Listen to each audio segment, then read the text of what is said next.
Meus amados irmãos, quero saudá-los com a graça e a paz do nosso Senhor e Salvador Jesus Cristo. Amém. Meus irmãos, hoje nós iremos meditar na palavra de Deus que está no Salmo 42. O Salmo 42 que tem como título Ao Mestre de Canto, Salmo Didático dos Filhos de Corá. Eu convido então você para que possa abrir a sua Bíblia nesse salmo, Salmo 42, que possa acompanhar a leitura que farei da palavra de Deus em todo esse poema. Diz assim a palavra de Deus, irmãos: Como suspira a corça pelas correntes das águas, assim por ti, ó Deus, suspira a minha alma. A minha alma tem sede de Deus, do Deus vivo. Quando irei e me verei perante a face de Deus? As minhas lágrimas têm sido meu alimento dia e noite, enquanto me dizem continuamente: O teu Deus, onde estás? Lembro-me destas coisas, e dentro de mim se me derrama a alma, de como passava eu com a multidão de povo e os guiava em procissão à casa de Deus, entre os gritos de alegria e louvor, multidão em festa. Porque estás abatida, ó minha alma? Porque te perturbas dentro de mim? Espera em Deus, pois ainda o louvarei. A Ele meu auxílio e Deus meu. Sinto abatida dentro de mim a minha alma. Lembro-me, portanto, de ti nas terras do Jordão e no monte Hermon, no outeiro de Mizar. Um abismo chama outro abismo ao fragor das tuas catatupas. Todas as tuas ondas e vagas passaram sobre mim. Contudo, o Senhor, durante o dia, me concede a sua misericórdia, e à noite comigo está o seu cântico, uma oração ao Deus da minha vida. Digo a Deus, minha rocha, porque te olvidaste de mim? Porque hei de andar eu lamentando sobre a opressão dos meus inimigos? Esmigalham-se-me os ossos quando os meus adversários me insultam, dizendo e dizendo: O teu Deus, onde estás? Porque estás abatido, ó minha alma? Porque te perturbas dentro de mim? Espera em Deus, pois ainda o louvarei. A Ele meu auxílio e Deus meu. Amém e amém. Eu quero convidar você, para onde você estiver, você puder juntamente comigo curvar a sua cabeça e orar ao Senhor nosso Deus, pedindo graça e misericórdia para que nós possamos, nessa ocasião, sermos edificados por meio da sua palavra. Senhor nosso Deus, nosso Pai, nós queremos, ó Deus, colocar agora as nossas vidas diante de Ti, rogando, ó Deus, que o Senhor possa nos moldar por meio da Tua palavra, como um vaso nas mãos do oleiro. Ó Deus, assim seja, ó Deus, os nossos corações nas Tuas mãos. Que segundo os princípios da Tua palavra nós sejamos conformados com ela. E que nós possamos, ó Deus, ao final desta pregação, sermos edificados, consolados, fortalecidos e, acima de tudo, que o Teu nome seja glorificado, magnificado no meio do Teu povo. É assim que nós te oramos, em nome de Jesus. Amém. Amém. Como já dizia um certo escritor, a depressão é aquela dor da alma que nos faz sentir as pessoas mais infelizes de todo mundo. Você conhece alguém com depressão? Você já passou por depressão? Você está com depressão? Você já sentiu aquela tristeza opressiva em que nada lhe dava prazer? Você já passou por aquelas ansiedades ao extremo e até, quem sabe, ataques de pânico? Você já pensou que a sua vida era inútil? Você já desejou morrer?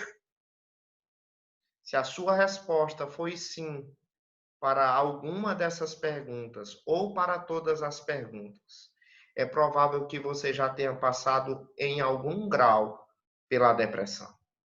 A depressão, ela é uma realidade terrível que está presente em nossos dias. Na verdade, ela é muito mais presente do que muitos de nós imaginam. Em fevereiro de 2017, a Organização Mundial da Saúde fez uma pesquisa em todo o mundo, onde ela atestou que 322 milhões de pessoas passavam por depressão no mundo, sofriam com esse mal. Para nossa tristeza, o Brasil é o recordista de casos de depressão na América Latina.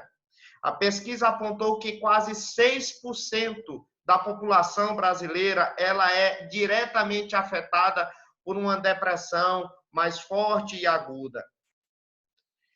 E ela não tem preferência. A depressão, ela não escolhe pessoas pelo seu gênero, pela sua classe social, pela sua educação, pela sua personalidade. A depressão, ela atinge jovens e idosos. A depressão, ela atinge o doutor e ela atinge o analfabeto. Ela atinge o rico e ela atinge o pobre, os extrovertidos e os introvertidos. Ela atinge a todos. Esse salmo que nós lemos, ele foi escrito por uma pessoa que estava passando por uma depressão muito forte. O que esse salmo ele nos mostra de mais revelador é que muitas vezes a depressão ela tem um fundo espiritual. E muitas vezes o depressivo nem cogita isso, que algo está havendo dentro dele por questões relacionadas à sua vida espiritual. Muitas pessoas não pensam nisso e nem cogitam essa possibilidade. Na verdade, boa parte das pessoas reduzem as causas da depressão a disfunções orgânicas. Alguma coisa que o organismo humano não está funcionando muito bem. Mas essa é uma visão muito curta, muito limitada, muito atomizada da complexidade que é o ser humano. O ser humano ele não é apenas corpo, mas a Bíblia diz que o ser humano é alma também. E, portanto, existe uma ligação com o mundo espiritual. E Deus nos criou para o louvor da sua glória. De tal maneira, meus irmãos, que quando, de alguma maneira, esse objetivo último das nossas vidas, de viver para a glória de Deus, não é concretizado em nosso ser, nós somos passivos de cair em grande depressão. E eu gostaria, portanto, de expor esse salmo à luz disso, para que nós possamos ser edificados. E quem sabe você que está passando hoje por um sofrimento tão grande, quem sabe passando por uma depressão, você possa, pela graça de Deus, sair dessa situação, dando graças a Ele e sendo edificado por Ele. Vamos começar a exposição do texto bíblico. Eu quero convidar você para que volte os seus olhos para o título desse salmo. O título desse salmo, ele diz assim: ao mestre de canto, salmo didático dos filhos de Corá. De acordo com esse título, com o título desse salmo, os coratitas, ou seja, os filhos de Corá, foram aqueles que escreveram esse poema. Quem eram os coratitas? Os coratitas, eles eram uma das principais famílias de levitas. Os levitas eram aquela tribo responsável pelo culto ao Senhor no templo e no tabernáculo. Se nós lemos o livro de Crônicas, os dois livros de Crônicas, nós vamos perceber que os coratitas, eles serviam como porteiros dos santuários e também como os cantores dos santuários. No Antigo Testamento, tanto o tabernáculo quanto o templo eram um símbolo da habitação de Deus no meio do seu povo. Então, a presença de Deus era a coisa mais importante, tanto no tabernáculo quanto no templo. razão pela qual era necessário haver pessoas exclusivas e dedicadas para a adoração ao Senhor, para que a adoração do Senhor nunca cessasse. Sempre houvesse alguém adorando, cantando, louvando e exaltando o nome do nosso Deus. Contudo, a história registra que no ano 586 a.C., os babilônios, eles atacaram e eles destruíram Jerusalém. A história conta que eles saquearam o templo, eles mataram muitíssimas pessoas e levaram a maior parte dos que restaram vivos para a Babilônia para que servissem ali como escravos. Lá no exílio, eles não podiam cultuar a Deus, assim como hoje nós não podemos cultuar a Deus. Foi dentro desse contexto em que eles estavam limitados quanto à adoração que esse salmo foi escrito. Em meio à ausência do culto, eles escreveram um salmo de lamentação. Esse salmo é predominantemente uma lamentação. Ou seja, eles estavam longe da terra que Deus havia prometido a Abraão, a Isaac e a Jacó. E agora eles estavam cercados por inimigos. Aqueles mesmos inimigos que haviam capturado a eles e as suas famílias. E que haviam destruído o templo. E que agora estavam oprimindo a eles. Sem dúvida alguma, irmãos, esse era um motivo de grande tristeza para o povo de Deus. Mas nós notamos aqui, lendo esse salmo, e vamos expor esse salmo, nós vemos aqui que o principal problema do salmista, dentro desse contexto, não era outro, mas era o impedimento de cultuar a Deus. O sofrimento imposto pelos seus captores, o sofrimento imposto pelos babilônios era grande, mas a ausência do culto era a maior de todas elas. Era essa a razão da depressão do salmista. Nós vamos ver isso no versículo 1. Veja só o versículo 1 do Salmo 42. Como suspira a coça pelas correntes das águas, assim por ti, ó Deus, suspira a minha alma. Meus irmãos, aqui o salmista, ele imagina uma corça, ou seja, uma fêmea de um veado, sedenta e procurando água. Essa era uma cena muito comum na cabeça dos judeus. Nas proximidades de Jerusalém, era comum você encontrar corças que procuravam água para saciar a sua sede. Por sinal, ali em Judá foram encontrados por arqueólogos vários selos datados do século VIII a.C., com uma corça vagando. Muito provavelmente essa corça que era retratado lá nesses selos, retratavam uma busca por água. Pois bem, aqui o salmista, ele compara a sua busca por Deus a esse animal, a essa corça, sedenta por água. O salmista diz como se fosse assim: se eu encontrar a Deus, eu vou ficar tão satisfeito como um animal sedento ao encontrar a água. Contudo, se um animal não beber a água, ele morrerá. De igual forma, se eu não encontrar a Deus, se eu não tiver a presença de Deus, eu também desfalecerei. Era isso que o salmista queria dizer. O fato, meus irmãos, é que o maior desejo que o salmista tinha era justamente pela presença de Deus. Esse era o maior desejo dele. Ele não estava sedento por vingança contra os seus captores. Ele não estava sedento necessariamente por liberdade. Ele não estava sedento por riqueza. Ele não estava sedento por qualquer outra coisa. Ele estava sedento. Ele estava com sede de Deus. Ele buscava o Deus vivo.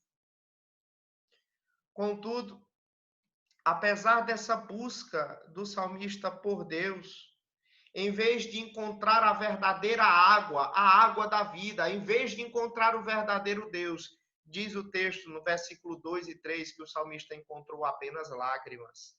Veja só, versículo 2 e 3. Diz assim: pois tu és o Deus da minha fortaleza, Por que me rejeitas? A minha alma tem sede de Deus, do Deus vivo. Quando irei e me verei perante a face de Deus? As minhas lágrimas têm sido o meu alimento dia e noite, enquanto me dizem continuamente: o teu Deus, onde estás? Meus irmãos, aqui nesses versículos, o salmista ele diz que em vez de encontrar o Deus verdadeiro, ele só encontrou o sofrimento. E isso deve ter sido algo muito frustrante para ele, porque ele certamente orou muito a Deus, ele clamou muito a Deus, ele orou muito diante do Senhor, buscando a presença do Senhor. Mas ao final de tanta busca, de tanto anseio, ele diz aqui que parece que foi frustrado no meio daquilo tudo. Certa vez, eu fazendo uma sessão de aconselhamento com determinada pessoa, ela se voltou para mim e disse assim: sabe, pastor, a impressão que eu tenho é que Deus está brincando de esconde-esconde comigo. Pastor, parece que quanto mais eu busco a presença de Deus, parece que quanto mais eu busco a bênção de Deus, mais longe elas ficam de mim. Muitas pessoas, pastor, que conhecem a minha situação, a situação que eu estou vivendo, elas acabam me perguntando: mas fulana, você não é crente? Por que é que você está doente, fulana? Por que é que você está desempregada? Por que é que você está com problemas na sua família? Por que é que você está passando por tantos reveses na vida? Onde está o teu Deus? Meus irmãos, era essa a mesma situação do salmista. Parecia que quanto mais ele buscava a presença de Deus e a bênção de Deus, parecia que as coisas ficavam ainda piores. A tristeza do salmista só aumentava quando ele lembrava das coisas boas do passado que vivera. Veja só, as lembranças que ele tinha, como isso machucava o seu coração. Versículo de número 4. Veja só o versículo de número 4. Lembro-me destas coisas, e dentro de mim se me derrama a alma, de como passava eu com a multidão de povo e os guiava em procissão à casa de Deus, entre gritos de alegria e louvor, multidão em festa. Nesse versículo aqui, o salmista ele está lembrando das festas religiosas do povo de Deus no Antigo Testamento. De acordo com o texto de Deuteronômio, no capítulo 16, versículo 16, os crentes da antiga aliança, eles deveriam peregrinar até Jerusalém, eles deveriam partir dos mais diferentes pontos da terra prometida, das mais diferentes tribos de Israel, e deveriam caminhar até Jerusalém para ali cultuar a Deus. Eles deveriam fazer isso em pelo menos uma vez em 3 ocasiões no ano. Eles deveriam fazer isso ou na Páscoa, ou no dia de Pentecostes, ou então na festa dos tabernáculos.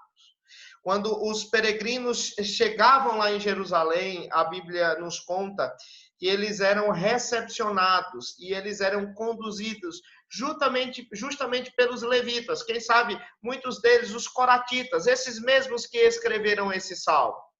E então eles eram recepcionados por esses levitas cantores e então conduzidos também em cânticos, em hinos de adoração, em salmos, até a entrada do templo. Mas o que era que estava acontecendo aqui, nesse caso do Salmo de número 42? O salmista ele está a milhares de quilômetros distantes de Jerusalém. Ele não podia mais cultuar a Deus, ele não podia mais conduzir o povo à adoração. Agora só restava ele orar a Deus e buscar a presença de Deus, pedindo para que o Senhor Deus restaurasse a sua sorte. Mas isso parecia algo muito distante. Isso parecia algo muito longe. Irmãos, o que é que nós podemos aprender desses 4 versículos iniciais que lemos aqui no Salmo 42? Irmãos, eu acho que a lição principal que nós podemos tirar nesses 4 versículos que iniciam o Salmo 42 é que muitas vezes Deus nos ensina a conhecer o valor das suas misericórdias pelas ausências delas. Sim, muitas vezes Deus nos ensina a conhecer o valor das suas bênçãos, das suas graças, das suas misericórdias, quando nós estamos ausentes delas. Muitas vezes, irmãos, nós só damos valor às coisas quando nós a perdemos. Muitas vezes nós só damos valor à saúde quando nós estamos doentes. Nós só damos muitas vezes valor às pessoas do nosso convívio quando nós nos vemos apartados delas. Às vezes, irmãos, é preciso que Deus diminua drasticamente os seus meios de graça, as suas bênçãos para nós, para que nós possamos sentir mais desejos por elas. E no caso do Salmo 42, o salmista estava lamentando justamente a razão pela qual ele não estava cultuando a Deus. E hoje, meus irmãos, por sinal, nós não estamos cultuando a Deus. Nós não estamos, meus irmãos, no nosso local de culto. E nós não estamos no meio do povo de Deus, adorando ao Senhor, cultuando ao nosso Deus, participando dos sacramentos, não. A grande pergunta que fica para você é: você está lamentando por isso? Isso tem lhe causado uma grande tristeza, assim como havia essa tristeza no coração do salmista. Irmãos, dominicalmente, no horário dos cultos, será se você se lembra com saudade dos cânticos que nós entoávamos ali, dos salmos que nós cantávamos, das orações que eram ali proferidas, das pregações que eram proclamadas ali, dos sacramentos que eram administrados. Você sente saudade da presença de Deus manifesta no culto? Será se você sente? Eu sei que alguns de nós estão com saudades de trabalhar. Muitos estão com saudades de viajar, de ir ao parque, de passear no shopping. Mas será se a sua saudade do culto é maior do que todas essas coisas? Em outras palavras, será se você tem sede de Deus? Isso é muito importante, irmãos. Isso, na verdade, é um teste para a nossa profissão de fé. Se você está triste, como o salmista, pela ausência do culto, e também por outras razões, aprenda uma coisa, que muitas vezes Deus nos priva de determinadas bênçãos, Deus nos priva de determinadas graças, a fim de que nós possamos reconhecer essas bênçãos e essas graças e valorizarmos elas. Eu gostaria de, nessa ocasião, irmãos, conclamar a cada um de vocês para que, diante de Cristo, vocês tomem firmes decisões sobre a depressão espiritual que, porventura, vocês estejam passando. Sim, diante de Cristo, tome firmes decisões sobre sua depressão espiritual. Aqui, nesse salmo que lemos, o salmista tomou 3 decisões, tomou 3 atitudes, que eu creio que são profundamente importantes para nós, diante de Cristo, tomarmos firmes decisões sobre nossa depressão espiritual. A primeira decisão que o salmista tomou para com as promessas de Deus, para com as suas decisões quanto à depressão espiritual que ele passava, está aí no versículo 5 e no versículo 11 também. O versículo 5 e o versículo 11, eles são idênticos. Diz assim o versículo 5: Porque estás abatido, ó minha alma? Porque te perturbas dentro de mim? Espera em Deus, pois ainda o louvarei. A Ele meu auxílio e Deus meu. E o versículo 11, de igual forma: Porque estás abatido, ó minha alma? Porque te perturbas dentro de mim? Espera em Deus, pois ainda o louvarei. A Ele meu auxílio e Deus meu. A primeira coisa que o salmista fez, a primeira decisão que o salmista fez para superar essa depressão espiritual que ele estava passando, foi pregar para ele mesmo a respeito das promessas de Deus. E é isso que eu quero que você faça nessa ocasião. Diante de Cristo, tome decisões firmes sobre sua depressão espiritual. Quais atitudes vocês devem tomar? Em primeiro lugar, pregue para você mesmo a respeito das promessas de Deus. Existem algumas pessoas, irmãos, que elas conversam sozinhas. E tirando os excessos, obviamente, esse é um excelente exercício devocional e espiritual. O pastor da capela de Westminster, Martin Lloyd-Jones, ele, certa vez, ele disse que uma grande parte da infelicidade e uma grande parte da perturbação em nossas vidas provém do fato de que estamos escutando mais a nós mesmos, em vez de falar com nós mesmos. O salmista estava fazendo isso aqui, ele estava conversando com ele mesmo. E era como se ele estivesse dizendo mais ou menos assim: Jefté, Jefté, por que é que você está abatido, Jefté? Jefté, não fica assim. Jefté, espere em Deus. Essa temporada vai passar, Jefté, e você ainda há de louvá-lo, você ainda há de adorá-lo, Jefté. Levante a cabeça, ânimo, Jefté. Você entendeu o que o salmista fez aqui?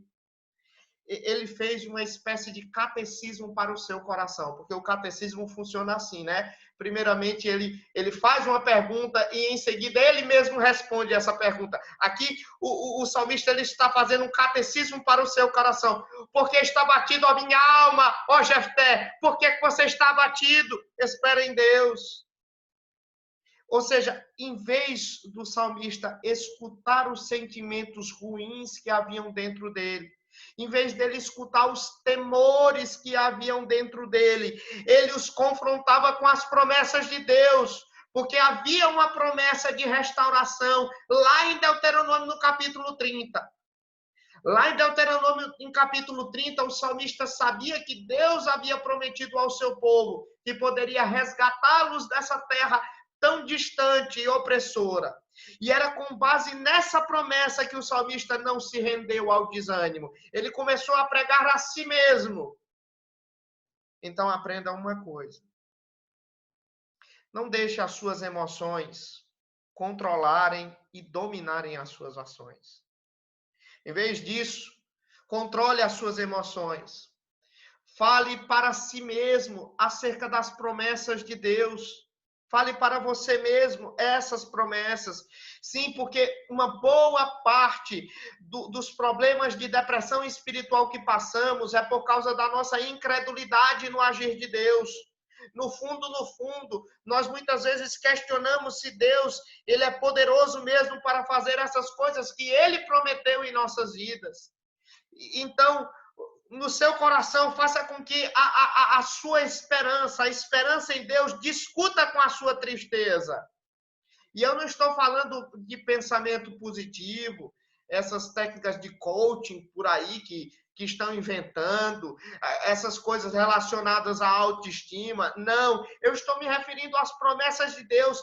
Fale a você mesmo a respeito das promessas de Deus. Porque, afinal de contas, se Deus é por nós, quem será contra nós? Aquele que não poupou o seu próprio filho, antes por nós, todos nós o entregou, porventura não nos dará graciosamente com ele todas as coisas? Então aprenda a pregar o evangelho para o seu próprio coração. Aprenda a pregar o evangelho para você mesmo. Porque se esse salmista estivesse vivendo na nova aliança, como eu e você estamos, seria justamente isso que ele estaria fazendo. A minha recomendação é a seguinte. A minha recomendação é que logo quando você acordar, porventura, quando começar a vir aqueles pensamentos ruins sobre a sua cabeça, ou aquelas lembranças de coisas ruins e desagradáveis que aconteceram no dia anterior, quando essas coisas ruins estiverem vindo à sua mente e em seu coração, então você estiver deitado na sua cama, você vai dizer assim: minha alma, pare com isso, pare agora mesmo. Ouça por um momento o que eu tenho a dizer. Deus me revelou em sua palavra promessas grandiosas. Eu não vou me desesperar. Eu não vou me desanimar. Então, irmãos, diante de Cristo, tome firmes decisões sobre sua depressão espiritual. E a primeira decisão que nós vimos foi que você deve pregar para você mesmo a respeito das promessas de Deus. Em segundo lugar, dos versículos 6 a 8, nós podemos dizer que outra decisão espiritual que você deve tomar em combater a depressão é que você deve se comprometer com Deus a respeito de sua vida devocional. Veja só o versículo 6. O que é que o versículo 6 nos diz? Sinto abatida dentro de mim a minha alma. Lembro-me, portanto, de ti nas terras do Jordão e no Monte Hermon e no outeiro de Mizar. Ou seja, o salmista aqui, ele estava sendo assaltado por um grande sentimento de nostalgia, digamos assim. Ele estava se lembrando das belezas naturais da terra que Deus havia prometido ao seu povo. No versículo 6, por exemplo, o salmista, ele cita as terras do Jordão, ele cita, conforme lemos, o Monte Hermon. O Monte Hermon era a maior montanha ali daquela região da Palestina. O topo do Monte Hermon ficava a cerca de 3.000 metros acima do nível do mar, então era um monte muito alto. E ele cita também aqui o outeiro de Mizar.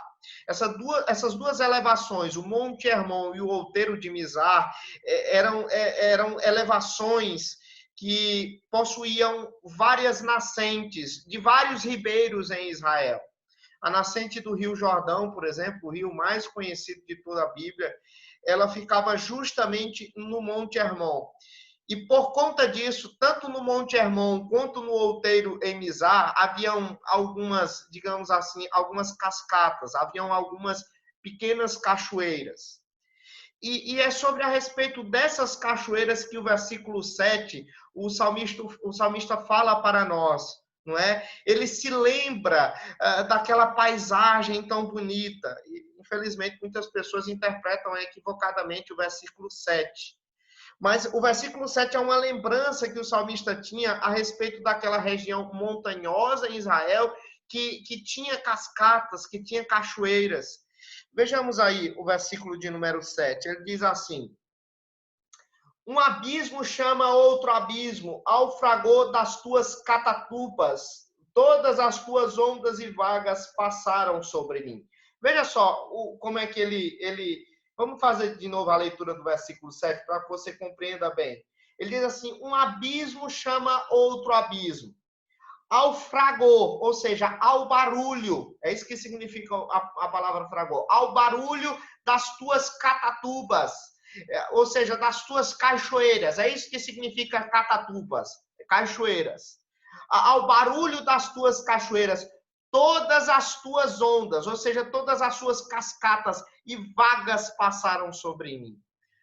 O salmista aqui, ele está lembrando, meus irmãos, em outras palavras, de quando ele tomava banho de cachoeira, lá naquela região montanhosa da Terra Prometida. E recentemente eu fiz uma viagem para um determinado local, para uma determinada cidade, e eu tomei banho numa cachoeira lindíssima.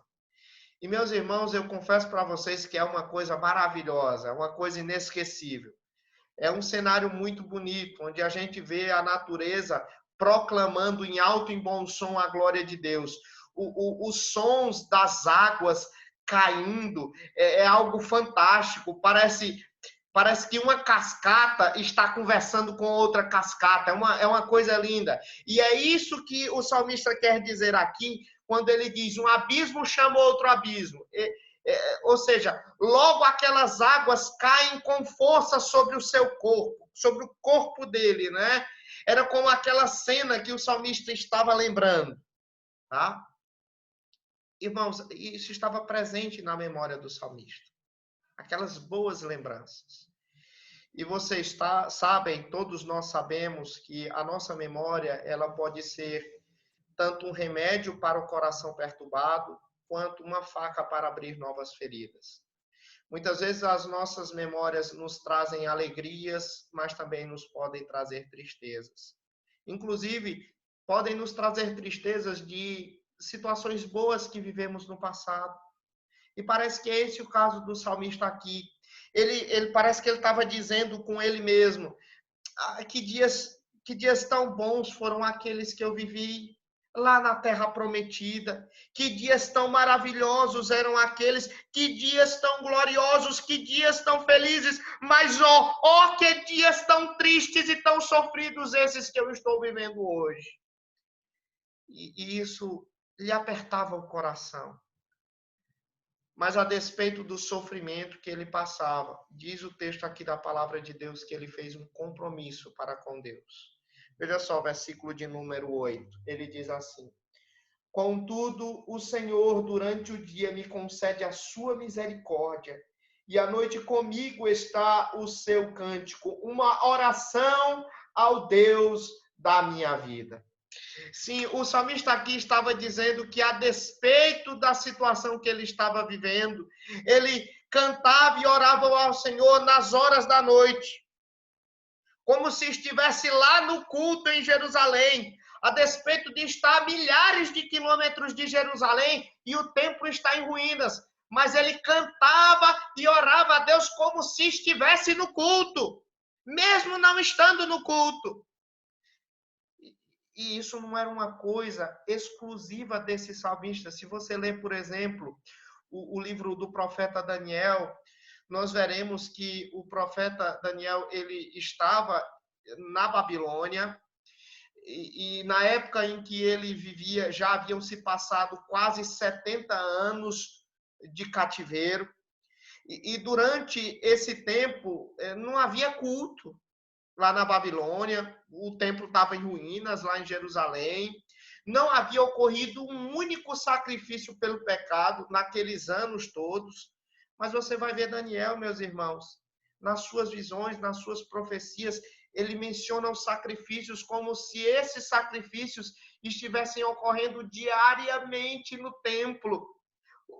Esse templo que estava em ruínas, mas ele se lembrava, e aquelas recordações e o desejo, quem sabe, de ver o culto sendo restaurado estava da mente deles.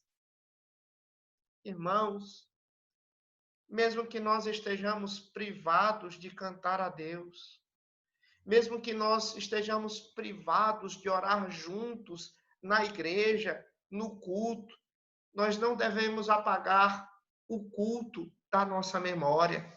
Irmãos, oremos. Irmãos, louvemos. Irmãos, leiamos a Bíblia em nossas casas, ou até mesmo em uma masmorra, mas sigamos a nossa vida espiritual. A depressão dirá para não fazermos essas coisas. A depressão dirá que nós devemos fazer outra coisa. Contudo, de acordo com o salmista, durante a noite ele orava e cantava ao Senhor, porque durante o dia as misericórdias do Senhor se renovavam sobre a vida dele. A depressão vai dizer para você o seguinte: essas circunstâncias que você está passando, você merecia coisa melhor, porque você é uma pessoa boa, porque você é uma pessoa honesta, porque você é um servo de Deus, você merecia coisa melhor. Mas o salmista diz assim: eu vou cantar e louvar a Deus, justamente por causa da misericórdia dele. Eu vou louvar a Deus, porque ele me concede a sua misericórdia. Sim, meus irmãos. Porque, por pior que seja a situação que eu e você estejamos passando, Nós não merecíamos nada da parte de Deus, senão a destruição da destruição, o inferno dos infernos. Mas por sua imensa graça, por sua imensa misericórdia, o Senhor nos concedeu misericórdia, e elas são a causa de não sermos consumidos, porque as suas misericórdias não têm fim, renovam-se a cada manhã, grande é a tua fidelidade. Então, em primeiro lugar, pregue para você mesmo a respeito das promessas de Deus. Em segundo lugar, comprometa-se com Deus a respeito de sua vida espiritual. E em terceiro lugar, diante de Cristo, tome a firme decisão sobre a sua depressão espiritual, de perguntar a Ele, de perguntar a Deus a respeito de teus sofrimentos. Essa é a terceira decisão que o salmista teve. Ele perguntou a Deus a respeito de seus sofrimentos. Durante todo esse salmo, o salmista, ele questionou a Deus nada menos do que 11 vezes. Ele fez 11 perguntas nesse salmo. E aqui nos versículos 9 a 11, nós encontramos mais 3 perguntas que o salmista, ele escreve. Veja só, versículo 9 e 10. Vamos começar a ler aqui no versículo 9 e 10. Digo a Deus, minha rocha, por que te olvidaste de mim? Porque hei de andar eu lamentando sobre a opressão dos meus inimigos. Esmigalham-se-me os ossos quando os meus adversários me insultam, dizendo e dizendo, o teu Deus onde está? Meus irmãos, aqui o salmista, ele faz perguntas a Deus. Ele está perguntando a Deus o porquê de tanto sofrimento que ele está passando. Ele, inclusive, pergunta por que Deus havia se esquecido dele. Obviamente, o salmista aqui, ele não estava pensando literalmente que Deus havia se esquecido dele. Do contrário, ele não tinha razão por estar orando a Deus agora. Eu creio que quando o salmista ele diz assim, porque olvidaste, ou seja, porque esqueceste de mim, ele na verdade aqui ele está usando uma expressão, uma linguagem, digamos assim, uma linguagem sentimental, e não necessariamente uma linguagem julgadora. Em outras palavras, o salmista aqui, ele estava orando a Deus, dizendo assim, Senhor, se tu não esqueceste de mim, por que que os meus inimigos não são afastados logo de diante de mim? Ou então porque eles não são de vez destruídos para sempre? Eu estou sofrendo, Senhor. Eu estou sofrendo tanto que mais parece que os meus ossos estão se esmagando dentro de mim. Meus irmãos, esse tipo de oração que o salmista fez aqui, é uma oração que, para nós, para a maioria de nós, parece ser uma oração muito ousada. Geralmente, nós esperamos que as orações sejam, assim, mais brandas. Nós esperamos que as orações sejam feitas com palavras escolhidas a dedo. Na verdade, meus irmãos, as nossas orações, elas são formais demais. Nós sabemos muitas vezes como a maioria das orações vão iniciar e como elas vão terminar. Não tem novidade, porque nossas orações são formais demais. Mas quando nós lemos uma oração como essa, ou quando nós ouvimos uma oração como essa, nós geralmente ficamos impressionados. Mas nós não deveríamos ficar impressionados, porque as nossas orações deveriam ser espontâneas, nós deveríamos, então, estar abertos a falar com Deus.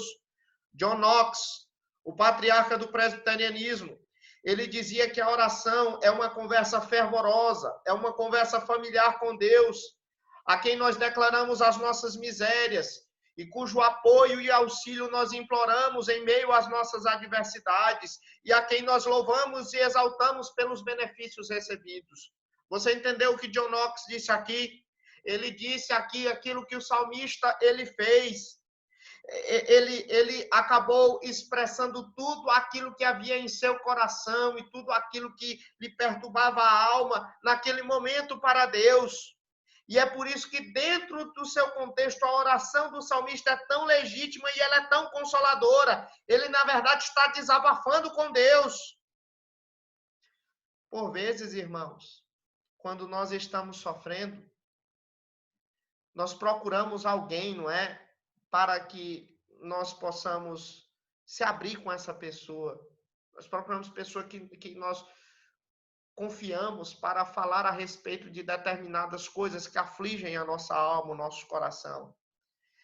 E na maioria das vezes, irmãos, acontece que nessa conversa, na verdade, é só a gente que fala. A maioria das vezes a outra pessoa fica só escutando. Mas mesmo assim, parece que contar tudo aquilo que está dentro de nós, colocar para fora aquilo que nos agonia a alma, que nos traz impaciência ao coração, parece que aquilo tudo faz um bem danado para nós. Parece que desabafar faz bem. Mesmo que seja para uma pessoa que não saiba resolver o nosso problema. Meus irmãos, se isso acontece em nossos relacionamentos com pessoas falhas, com pessoas finitas, imagina se nós fizermos isso com Deus Todo-Poderoso. Nós precisamos fazer perguntas a Deus. Fazer perguntas a Deus em oração é mais importante do que conversarmos com os homens e indagarmos aos homens a respeito dos nossos sofrimentos, porque no final das contas, apenas Deus e somente Deus sabe responder às razões do nosso sofrimento. Foi o próprio Deus que nos disse: invoca-me e te responderei. Anunciar-te-ei coisas grandes e ocultas que não sabes. Está lá em Jeremias, no capítulo 33. Então, ore, porque se você orar, você certamente dirá como salmista: esperei com paciência no Senhor, ele que se inclinou para mim e ouviu o meu clamor. Eu gostaria de concluir as minhas palavras, meus irmãos, nessa ocasião, lembrando do nosso Senhor, do nosso Redentor, do nosso Salvador Jesus Cristo. Muitas pessoas nesse mundo já passaram por depressões severas, mas o Senhor Jesus Cristo, ele passou pela mais profunda de todas as depressões. O Senhor Jesus Cristo, ele morava nas mansões celestiais. Ele estava sempre e eternamente à destra de Deus Pai, onde os anjos de Deus lhe cantavam glória, glória, glória. Mas a Bíblia diz então que ele veio ao mundo e ele se encarnou. Ele veio para o que era seu e os seus não receberam, diz o Evangelho de João no capítulo 1. Os homens o insultaram, chamando-o de comilão, chamaram-o de beberrão. Os fariseus tentaram armar ciladas contra ele. Quando ele estava prestes a ser crucificado no jardim do Getsêmani, ele disse: a minha alma está profundamente triste até a morte. E lembre-se que nele não havia pecado algum. Ele admitiu ali que estava depressivo. E no alto da cruz, ele se voltou para o alto dos céus e ele perguntou a Deus: Deus meu, por que me desamparaste? Mas porque ele fez isso tudo? Porque ele se submeteu a todas essas coisas. A Bíblia diz que ele a si mesmo se humilhou e tornando-se obediente à morte, e morte de cruz. Pelo que também Deus o exaltou sobremaneira e lhe deu o nome que está acima de todo nome, para que ao nome de Jesus se dobre todo o joelho, nos céus e na terra e debaixo da terra, e toda língua confesse que Jesus Cristo é o Senhor, para a glória de Deus Pai. Por isso, por causa da depressão do nosso Salvador, por causa dos sofrimentos do nosso Redentor, hoje nós podemos ser redimidos dos nossos sofrimentos, das nossas angústias e da nossa depressão. E é por isso que hoje nós podemos dizer: tudo posso naquele que me fortalece. Meus irmãos, vamos curvar nossas cabeças, vamos orar ao Senhor Deus, vamos pedir a Ele que possa nos ajudar, que possa agir em nossas vidas, nos nossos corações. Curve a sua cabeça, feche os seus olhos. Vamos orar. Senhor, nosso Deus, nosso Pai. Ah, Senhor, ó nosso Deus, nós estamos passando, Senhor, por um tempo muito difícil, por um tempo de muito sofrimento, de muita angústia. Tantas pessoas, ó Deus, passando por depressão, tantas pessoas, ó Deus, com sofrimento de alma. Ó Deus, o Senhor nunca nos prometeu ausência de lutas, nós sabemos. Mas o Senhor nos prometeu vitórias no meio das lutas. O Senhor nunca nos prometeu ausência de aflição, nós sabemos. Mas o Senhor nos garantiu que estaria conosco quando passássemos pelo vale da sombra da morte. Ó Senhor, o Senhor nunca nos prometeu ausência da cruz, nós sabemos. Mas o Senhor nos deu a garantia de uma coroa de glória. Por isso, ó Deus, nós rogamos que em meio a tantas aflições, que não nos falte, ó Deus, a comunhão contigo e a lembrança das tuas ricas promessas para conosco. E que isso seja combustível, ó Deus, para a nossa vida espiritual, para a nossa vida devocional, para a nossa consagração diante do Senhor. Nós cremos, ó Deus, nós cremos que um dia os nossos suspiros, eles darão lugar a cantos de louvor. Nós cremos que um dia as nossas lágrimas serão trocadas por sorrisos de alegria. Nós só te pedimos que o Senhor nos sustente a fé em nome de Jesus, para que nunca nós venhamos a vacilar. É em nome dele que oramos e rogamos. Amém e amém. Meus amados irmãos, Deus os abençoe profundamente. Deus possa guardar a cada um de vocês e que em breve o Senhor, nosso Deus, possa nos congregar juntos para a honra e glória do seu nome. Deus os abençoe. Amém e amém.